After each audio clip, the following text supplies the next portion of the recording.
আসসালামু আলাইকুম প্রিয় শিক্ষার্থী বন্ধুরা। আজকে আমরা কজেটিভ ভার্ব সম্পর্কে জানব।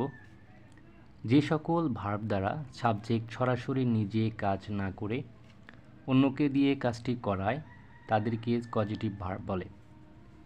ভালো করে খেয়াল করো, যে সকল ভার্ব দ্বারা সাবজেক্ট সরাসরি নিজে কাজ না করে অন্যকে দিয়ে কাজটি করায় তাদেরকে কজেটিভ ভার্ব বলে।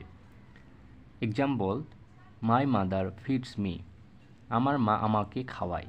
এখানে খাওয়ানোর কাজটা কিন্তু মা করতেছে, সেক্ষেত্রে ফিডস এখানে পজিটিভ ভার্ব, কারণ সাবজেক্ট সরাসরি নিজে কাজ না করে অন্যকে দিয়ে কাজটি করাচ্ছে।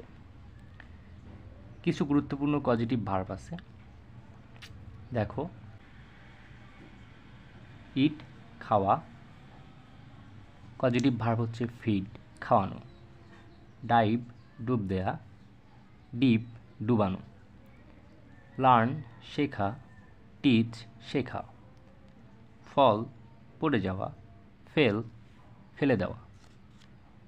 লাই শুয়ে থাকা অথবা শুয়ে পড়া, লে শুয়ে থাকা। নো জানা, ইনফর্ম জানানো। সি দেখা, শো দেখানো। রিমেম্বার স্মরণ করা, রিমাইন্ড স্মরণ করিয়ে দেয়া। রাইজ ওঠা, রেইজ ওঠানো। সিট বসা, সেট স্থাপন করা অথবা বসানো। প্রিয় শিক্ষার্থী বন্ধুরা, যদি ভিডিওটি ভালো লেগে থাকে তাহলে অবশ্যই লাইক, কমেন্ট, শেয়ার করে সাথে থাকবেন। ধন্যবাদ।